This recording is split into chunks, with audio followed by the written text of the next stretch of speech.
Yaxın günlərdə artırılacaq müavinət və təqaüdlərin siyahısı. Prezident İlham Əliyev ötən il dekabrın 23-də imzaladığı əhalinin sosial rifahının yaxşılaşdırılması sahəsində tədbirlərin davam etdirilməsi haqqında sərəncamda Nazirlər Kabinetinə sosial müavinətlərin və təqaüdlərin məbləğlərinin artırılması ilə bağlı təkliflərini 3 ay müddətində hazırlanıb prezidentə təqdim edilməsi tapşırılmışdı. Bu müddət mart ayının 23-də başa çatıb. Bankeraz Azpolitikaya istinadən xəbər verir ki, sərəncamda göstərilən müddətdə Nazirlər Kabineti təklifləri hazırlayaraq ölkə başçısına göndərir. Beləliklə, yaxın zamanlarda Azərbaycanda qeyd olunan müavinət və təqaüdlərin artırılacağı gözlənilir. Dövlət qulluqçularına ömürlük müavinət. İnzibati və yardımçı dövlət qulluğu vəzifəsində minimum, yəni 15 il dövlət qulluğu stajı olmayan dövlət qulluqçuları pensiya yaşına çıxmasına və ya əlilliyinə görə könüllü işdən çıxdıqda, onların əmək pensiyası almaq hüququ olmadıqda dövlət tərəfindən bu şəxslərə sosial yardım göstərilməsi məqsədilə ayrılan müavinət ödənilir.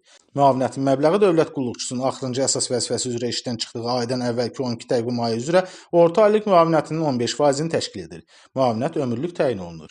Yaşa görə müavinət. Əmək pensiyası almayan, rəsmi gəlirləri olmayan, yəni işləməyən 65 yaşına çatmış kişilərə və 64 yaşına çatmış qadınlara sosial yardım göstərilməsi məqsədilə aylıq 220 manat yaşa görə müavinət verilir. Əlilliyə görə müavinət, orqanizmin funksiyalarının 81-100% pozulmasına görə 270 manat, orqanizmin funksiyalarının 61-80% pozulmasına görə 220 manat, orqanizmin funksiyalarının 31-60% pozulmasına görə 150 manat verilir. Ailə başçısını itirməyə görə müavinət. Bu müavinət ailə başçısının itirilməsinə görə ailədə əmək qabiliyyəti olmayan və pensiya almayan şəxslərə sosial yardım göstərilməsi məqsədilə dövlət tərəfindən verilən aylıq pul vəsaitidir. Müavinətin məbləği 120 manatdır və vəfat etmiş ailə başçısının qeyd olunan ailə üzvlərinə müəyyən müddətə təyin edilir. Vəfat etmiş şəxsin 18 yaşına çatanadək uşaqlarına, uşaq əyani təhsil aldıqda təhsili bitirənədək, lakin 23 yaşdan çox olmamaqla. Vəfat etmiş şəxsin 18 yaşına çatanadək əlilliyi müəyyən olmuş 18 yaşından yuxarı əlilliyi olan uşaqlarına, əlillik müddətinə, vəfat etmiş şəxsin 8 yaşınadək uşaqlarına baxan və yaşından və əmək qabiliyyətindən asılı olmayaraq işləməyən valideynlərdən, qardaş, bacı, baba və nənələrdən birinə, uşağın 8 yaşınadək müddətli həqqi hərbi xidmət hərbi qulluqçularının uşaqlarına verilən müavinət. Şəxs müddətli həqqi hərbi xidmətdə olduğu müddətdə dövlət tərəfindən onun uşaqlarına sosial yardım göstərilməsi məqsədilə aylıq 120 manat müavinət verilir. Valideynlərin itirmiş və valideyn himayəsinə məhrum olmuş uşaqların qəyyumlarına müavinət. Dövlət tərəfindən əlavə sosial yardım göstərilməsi məqsədilə aylıq 120 manat müavinət verilir.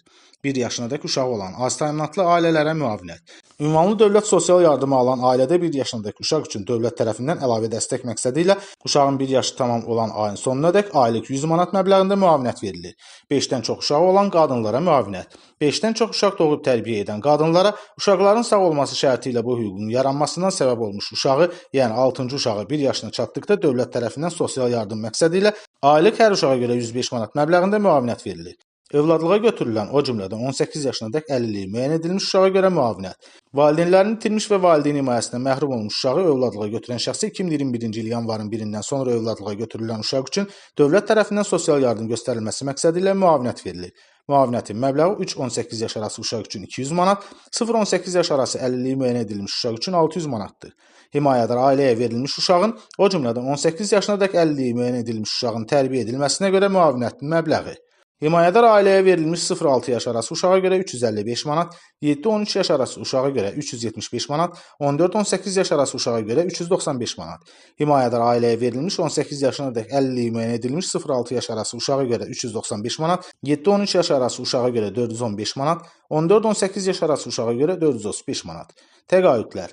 Vətən müharibəsi qəhrəmanı adı verilmiş şəxslərə prezident təqaüdü 2000 manat, Azərbaycan milli qəhrəmanı adı verilmiş şəxslərə prezident təqaüdü 1800 manat, Azərbaycan Respublikası prezidentinin fərdi təqaüdü 1500 manat, şəhid ailəsi üçün prezident təqaüdü 600 manat, 20 yanvar şəhidinin ailəsi üçün prezident təqaüdü 600 manat, Əfqanistanda həlak olan, itkin düşmüş və məhkəmə qaydasında ölmüş elan edilən hərbi qulluqçuların ailələri üçün prezident təqaüdü 600 manat, müharibə və ya 1990-cı il 20 yanvar hadisələri ilə əlaqədar əlilliyi olan şəxslərə prezident təqaüdü, müharibə ilə əlaqədar orqanizmin funksiyalarının 81-100% pozulmasına görə 500 manat, müharibə ilə əlaqədar orqanizmin funksiyalarının 61-80% pozulmasına görə 400 manat, müharibə ilə əlaqədar orqanizmin funksiyalarının 31-60% pozulmasına görə 330 manat, 1941-1945-ci illər Böyük Vətən müharibəsində iştirak etmiş bəzi kateqoriyadan olan şəxslərə prezident təqaüdü 330 manat, ümumi səbəblərdən orqanizmin funksiyalarının 81-100% pozulmasına görə gözdən əlilliyi müəyyən edilmiş şəxslərə prezident təqaüdü 300 manat, əmək kitabçasında müvafiq qeydiyyat aparılan əsas iş yeri üzrə elmi müəssisə və təşkilatlarda və ya təhsil müəssisələrində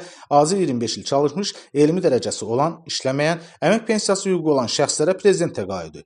fəlsəfə doktorları üçün 300 manat, elmlər doktorları üçün 500 manat, fəxri adlara görə aylıq təqaüd, xalq fəxri adı verilmiş şəxslərə 200 manat, əməkdar fəxri adı verilmiş şəxslərə 150 manat, ümumi səbəbdən orqanizm funksiyalarının 81-100% pozulmasına görə əlilliyi müəyyən edilmiş şəxslərə gözdən əlilliyi olan şəxslər istisna olmaqla prezident təqaüdü 200 manat, müharibə veteranlarına prezident təqaüdü 80 manat, orqanizm funksiyalarının 81-100% pozulmasına görə və ya 18 yaşınadək əlilliyi müəyyən edilmiş şəxslərə qulluq edən şəxslərə prezident təqaüdü 100 manat nəzərdə tutulub.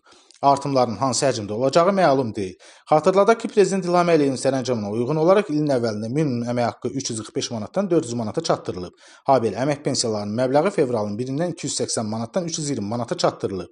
Nazirlər Kabinetinin aktları ilə müəyyən olunmuş dövlət büdcəsində maliyyələşdirilən sahələrdə çalışan işçilərin aylıq tarif, vəzifə maaşları da minimum əmək haqqının artım səviyyəsinə görə müəyyənləşdirilib. Ötən il inflyasiya və maaş artımları nisbətinin 8,5% müəyyən edildiyi nəzərə alsaq, yaxın günlərdə müavinət və təqaüdlərin 10-15% civarında artırılacağını ehtimal etmək olar. Xatırladaq ki, 2025-ci ilin dövlət büdcəsində sosial müdafiə və sosial təminat üzrə xərclərə 4 milyard 811 milyon manat ayrılıb. Bu 2024-cü illə müqayisədə 420 milyon manat artıqdır. Xatırladaq ki, 2024-cü ildə bu istiqamət üçün 4 milyard 391 milyon manat ayrılmışdır. Azərbaycanda bu ailələrə uşaq pulu veriləcək. Bugün Azərbaycan əhalisinin 99%-i uşaq pulu istəyir.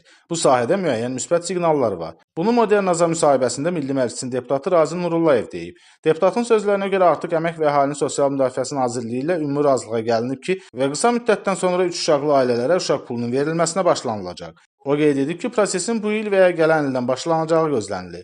3 uşaqlı ailələrə uşaq pulunun verilməsi həm Milli Məclisin Əmək və Sosial Siyasət Komitəsinin səviyyəsində, həm də Sahil Babayevin Əmək və Əhalinin Sosial Müdafiəsi naziri olduğu müddətdə müzakirə edilib. Hazırki yeni nazirlərdə bu sahədə müzakirələr gedir deyə deputat bildirib. Razin Nurullayev 3 uşaqlı ailələrə uşaq pulunun verilməsinin əhəmiyyətindən də danışıb. Ölkədə 3 uşaqlı ailələrə uşaq pulunun verilməsi təmin olunacaq. Çünki araşdırmalar da göstərir ki, 2016-cı ildən etibarən Azərbaycanda doğulan uşaqların sayında ciddi azalma müşahidə edilir. Eyni zamanda 2022-ci ildən etibarən hər il 25-30 mindən daha az uşaq doğulur. Bu da o deməkdir ki, bir neçə ildən sonra 1-ci sinifə gedən uşaqların sayında belə ciddi azalma görəcəyik. Deputat sonda onu da vurğulayıb ki, uşaqların sayının azalması ölkənin demoqrafik problemlə üz-üzə qoya bilər. Bunun üçün də ailələrin uşaq dünyaya gətirməsinə marağı artırmaq və problemin qarşısını əvvəlcədən almaq lazımdır. Qeyd edək ki, Azərbaycan qanunvericiliyində 6 və daha çox uşağı olan ailələr çoxuşaqlı ailə hesab olunur. Bir müddət əvvəl parlamentdə çoxuşaqlı ailə anlayışının dəyişdirilməsi təklif edilib. Belə ki, 3-dən çox uşağı olan ailələrin çoxuşaqlı ailə hesab edilməsi təklif olunur. Hazırda ölkəmizdə 5-dən çox uşağı olan qadınlara dövlət tərəfindən aylıq hər uşağa görə 105 manat məbləğində müavinət verilir.